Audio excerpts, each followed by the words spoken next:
with Laura. Today we have an awesome guest, a great friend of mine. Meet Katie Kerwin-Gielniak. She is owner and director of Broadway Babies and Kids. She has her performing arts degree from NYU, and she's performed professionally everywhere, and she teaches voice and dance, and she's been doing that for over 25 years. She specializes in vocal technique and performance, tap, musical theater performance, and acting. She's performed at the Orpheum, Fox Theater, and the Broadway. So I am so lucky to have Katie. I was introduced to her when my daughter last year was in 5th grade and at Baywood Elementary, and she was doing her, 5th grade musical, their big show at the end of the year. So Katie choreographed everything, and I was so impressed, and we got together and chatted, and we just, became great friends. So I invited her today, and I would love for you, Katie, to tell us a little bit about yourself and your business. Sure. So I grew up dancing and singing all of my life, and never really saw myself doing anything differently, and was performing, but also found that I had a passion for sharing my gift with others. And while I was between gigs, I would teach. And so I teach at studios in New York and New Jersey, eventually moved to Florida and started a program there, and was still performing professionally as well. And then when I started realizing that having my family and being in the performing arts was a little bit challenging, I kind of segued more into the teaching, continuing to perform, but a little less of that. And then finding I really had a huge passion for it and loved it. Absolutely love teaching, connecting with children and adults as well. I do teach adults too. But there's just something really special about sharing that from a young age and in a really great positive way. And so then I moved back here to the Bay Area. I grew up here. I went to San Mateo High School. And then was teaching, and I still teach for my ballet teacher, who was one of my mentors growing up, and started a musical theater program there at Westlake School for the Performing Arts. And then I still teach there now and direct musicals there. But I decided I wanted to do something for little ones, like preschool. I was finding out during the day I needed something a little bit more for during the day, so I could be home with my family in the evenings. And so I was doing a lot of preschool. I was going to a lot of preschools and traveling, and it got to be a little bit more demanding with commutes and things like that. And I couldn't fit in as many as I would have liked to. And so then I decided to own and have the preschoolers come to me. And so that's what started Broadway Babies and Kids. And we have this cute little blue building in San Carlos that's all rainbow on the outside. And we partnered it with playtime too. So we'll have our classes, and then they would enjoy some indoor playtime. And it's kind of like a preschool experience. So if you've got little ones who you're not ready to let them go into big preschool land, they can have that experience, and it's a great kind of bridge and segue, so that when they go to preschool, they feel pretty acclimated, and it's an easy transition. And they can socialize and use their imagination to them, and it's really, really fun. Now, since all of this has started, we can't be in our blue building with rainbows, so I have to bring it into their homes via Zoom. And thankfully, with my background in performing arts, I think I've done a pretty good job transitioning into this new medium where I can engage with the kids and be fun and active and present, and they feel seen. And they're not just being an observer of a class and kind of passively in the class. And that's kind of how we've had our in-person classes, is we really engage. And I think because of my performing arts background, it just came very easily to me, came very easy. And I was able to kind of translate that into this new way of entertaining / educating. Awesome. So while you're on Zoom, everyone is in their own living room and they're all joining in, and everyone sees the gallery view. Is that how you do it? And yeah. Awesome. Yeah. So, I mean, there's been some challenges and some hiccups where you're like, why am I muted? What's going on? Why can't I see you? And, and the sound wasn't good. And I have my headsets now. That's really helped. And spotlighting my video so the kids always see me, and muting everybody, but being able to also, I check in a lot. So I mute during certain sections so that they can really hear me and they're not hearing extraneous noise, because we all know, we're all have our office and our schools and our play spaces in our house right now. So there's lots of noise. Yeah. So I mute, but I check in often to just see how they're doing. And if I see something, so I have them on gallery so I can see them. And sometimes they'll be showing me their favorite toy, and I'll talk to them. Oh, I love that airplane you're showing me today. Or is that a picture you drew? And sometimes they want to share, like, I drew this for you, Miss Katie. And so I'm always checking in. So they're not just like, okay, start, and here's our class. Okay, bye. It's not that way. It's very back and forth, and being able to be together. Good. I have a question, in terms of like the technicality of Zoom. I mean, gallery view, I guess it depends on how large your screen is, right? In order to how many people can, how large are your classes? I think the largest one that I've had on Zoom was 20.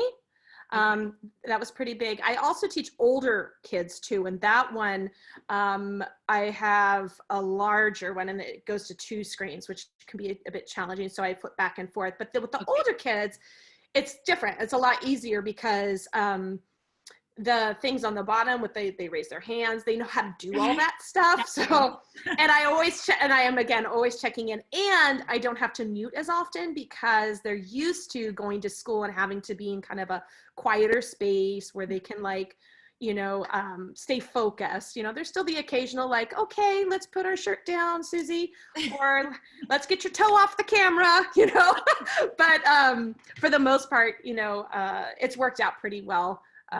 For all ages, but there's different techniques for each, definitely. Yeah, definitely. That's awesome. So let's see. I know you've already talked about how you've been impacted by today's challenges. One thing also, it is really nice to not have to commute anywhere. Do you find that everyone is right on time to your Zoom calls? There's no like parking issues or, Yes, definitely. So it's really been nice because we start very promptly, and I give a 5-minute leeway because we're always on toddler time at BBK. So a little 5-minute leeway. And then I also get rid of the waiting room so that people can just come in, if they're running a little late, and it's just fine. But yeah, it's been a lot easier, especially for me. I feel like this has really been really nice, where I can be here with my kids to help them. And, as soon as I turn off that camera, I can go and help them with their math homework and learn how to do 7th grade math again. And, that sort of thing. Or, I know at 10 o'clock, I'm like, hey guys, I'm going to teach. And we've kind of gotten to a routine that we kind of before, because we were all kind of in different places needing to be doing different things and away from each other. And now that we're together, it seems kind of more like nuclear, and then we do our things and then we come back, and it's cool. And I'm hoping we can maintain some sort of sense of that when this is all up and running back to normal. But I don't know, Yeah, no, who knows? I mean, I don't think it's going to really go back to what we were used to before. And I mean, maybe it might be that, we will be doing Zoom, even continuing after maybe the easing of more restrictions, and using all this technology that everyone's learning and getting very comfortable with, I mean, it is. And then the work-life balance, I don't know, I feel the challenge too with my little ones. It's great that you're able to, how many do you have? How many little So I have 3 sons, and they're a bit older. So I'm kind of lucky compared to some of these other families with the little ones where, my 15-year-old can help my 13-year-old with his homework if I'm busy, or, get him online or that sort of thing. And then my 11-year-old is pretty self-sufficient too. They all kind of help each other, they're older, but there is the occasional, can you help me with this math problem? And I want to make sure I get an A on this, and how do I do this? And so I'm still helping them, but they're also kind of developing skills that are very independent, which is great. I know that's harder for the youngers. When you're borderline middle school, they start introducing you to be more independent. So it makes sense for my kids. but the younger ones, I can only imagine, like, this is like, go to college, you're in 3rd grade, let's go, manage your time, know how to do all your homework, and here's your assignments, and now you can manage all of that. That's tough. And then to have that put on the parents, I mean, I know there's a deep appreciation for what the teachers do, knowing kind of the challenges that they have, right, organizing all those kids, 30 kids, not just your one. So yeah. So do you have like a schedule for your family? How do you get things? Because for you as a teacher, I mean, when I was a teacher, every single day was different, which was great, and that was the exciting thing about it. But then also like all the kids Zoom meets, I mean, I guess they manage it themselves, but everyone's having this work-life balance challenge. mm-hmm. Do you have like, certain times where you just turn off all, technology, and you're like, okay, this is like family time, like this is dinner time, no, Yeah. So it's a little hard with little preteens and their Xbox and Fortnites and Minecrafts.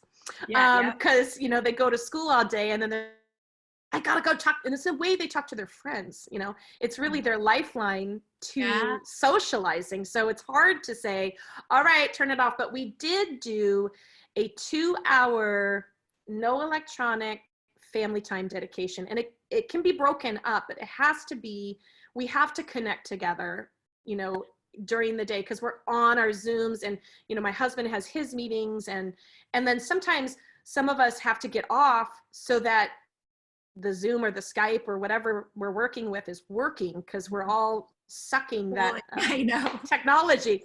So, so like tomorrow I'm going to have to reschedule a class because my husband has to run a board meeting, and it's not a great idea for that Skype to be going out with the board members. So I just have, we just kind of, it modulates, but every day is different too for us, but somewhat similar. So we know, like, okay, 11:45 is a great time for everybody to take a break and have lunch together. And so we do that. Maybe we play some music and we chat about like what happened or who they talked to in class. And, I tell them like, oh, this little kid was hilarious today with this, mixed character they wanted to do. Like today I was a piggy tuna fish, like, bring it on, kid. I'm gonna be a piggy tuna fish, So, just sharing, and then they go back to, doing their work or their reading, or maybe playing with their friends on the electronics. And then, in the evening, we get back to like dinner and chatting and do some outdoor activity in the backyard. Unfortunately, on our street, it's a little challenging to go outside because it feels like it's turned into a park. There's so many people outside in front of our house walking and not wearing their masks. And we are very vigilant about we're taking it serious. And so we don't really go out there. We stay in the backyard and hit balls on our, thankfully we have some equipment where we can contain the baseballs and they can hit with their bats, and we have cornhole. And so we have that time, and then, watch a movie and that sort of thing in the evening. Oh, perfect. Mm-hmm. And I have to ask, I, being like a piano teacher in my previous, do your 3 boys sing and act and perform? And do you have expectations for them? I mean, it's hard not to want them to love it too, Yeah, no, I know. My Max, he loves to sing. And so he has choir every day through his school. He goes to Burrell, and 9:30 every day they're vocalizing. So that's nice to see. And he really does love singing and performing. He's been in my shows before. My older son, Arthur, when he was 6, he was my little Simba when I produced Lion King, and he was really good, but it's just not his thing. And but he's got a great voice, and I can hear him singing his favorite songs, his teenager-y songs, and I'm like, what is that? Oh gosh. But he's singing, and he likes to do all the TikTok or whatever those dances. And so they've got some sense of it. And then Jackson, he enjoys singing too. He's taken my camps in the past, and he's a little comedian and loves performing, and he'll watch the shows I like and things like that, and likes that kind of stuff too that I like. So but they're all different. Max is the one that really enjoys the singing and is more on the performing track, compared to the other 2. Yeah. And how do you let's just say, you know, like my daughter's really interested in singing. I mean, I put her in choir, but sometimes she may not, you know, sing the songs that she wants to sing, or sing that style, right? Right. I'm a classical, you know, based singer, and I'm like, I kind of, you know, dived into some of the speech level singing stuff for a while, but kind of my vocal cords, there were issues there. So how do you suggest people go through, you know, is it good to start with classical? Is it then good to just open up and expand? It's kind of like ballet is kind of like the foundation, and then you go into others. What do you suggest? Well, my philosophy is I like to cultivate the individual artist. So I want to know what they like to listen to, what they like to sing along to. So if like I start a voice lesson, or I do an interview with somebody, you know, I ask them, you know, what kind of songs do you like to sing? Do you like fast songs? Do you like slow songs? Do you like pop? Do you like classical? Do you like musical theater? You know, what are kind of your what attracts you? And so we start there. And my repertoire, I mean, I was trained classically, so I sang arias and different languages and all that stuff, but it wasn't like something I wanted to do all the time, you know.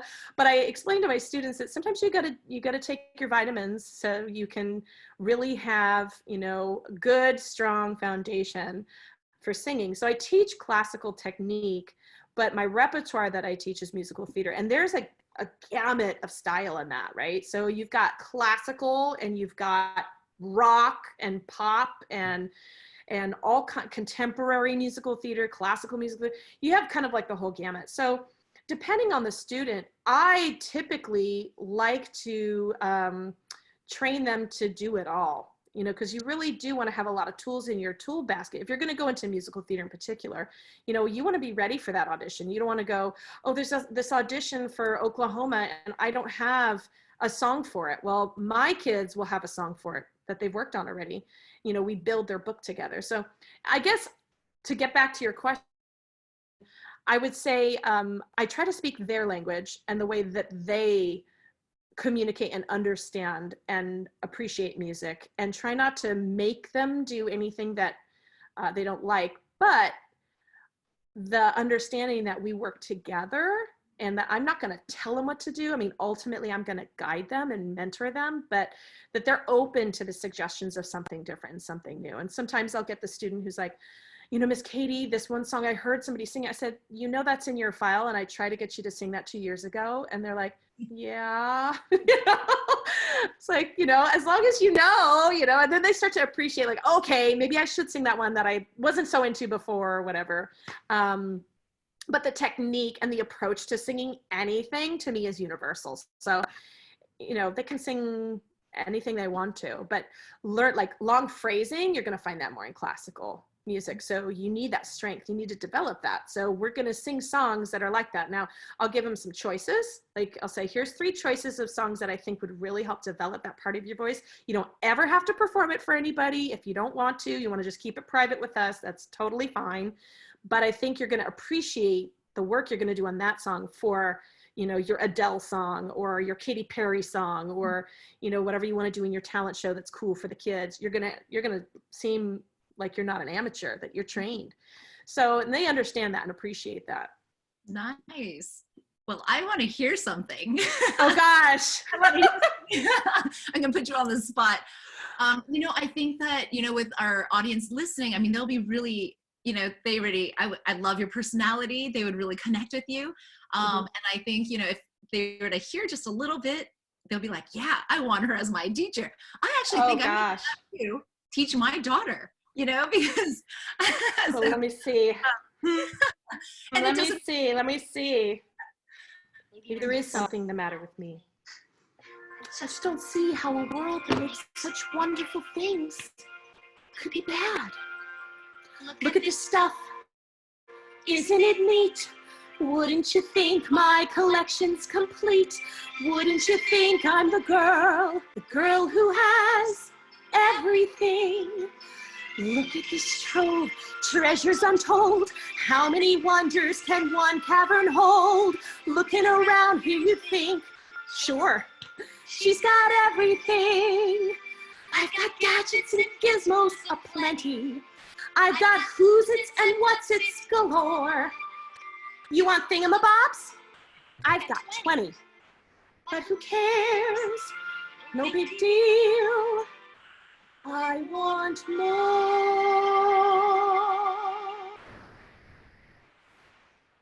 I want to be where the people are. I want to see them dancing, walking around on those, what do you call them? Oh, feet. Flipping your fins, you don't get too far. Legs are required for jumping, dancing, strolling along down the, what's that word again? Street. Up where they walk, up where they run, up where they stay all day in the sun, wandering free. Wish I could be part of your world. I hope that was good. Yay! Now I can also be bold and brassy and belt it out too, and I know kids love to belt, so if you need like Let It Go or something like that, like Idina Menzel, I do that too. Awesome. So how do we contact you? How do people reach out? So you can reach me a couple different ways. So my private studio, I have a website called broadwayvocal.com, www.broadvocal.com, or you can reach me through my Broadway Babies and Kids website, which is pretty easy to remember, which is bbk2017.com. And you could either call me. I'm totally available. 646-245-6600. That's my cell phone. I kept my New York phone number. Nice. So yeah, you can reach me either of those ways. You'll get to me, and we can sing and dance and have a good time. Yay! Thank you. I will contact you. I will contact you for my daughter Taylor. I will. Yay! Oh, I would love that. Actually, I think she was just walking around like behind me. I'm a virtual background because you don't want kids running behind me. But like, who is that singing? You know, so you caught her interest. All right, well, thank you so much, Katie. You're awesome. Thank you so much for taking the time. You're welcome. Thank you for having me. This is such a treat, and I miss you. I wish. I miss you too. We're connected this way. And we'll see each other very soon. All right. Take care. Okay. Thanks. Bye. Bye.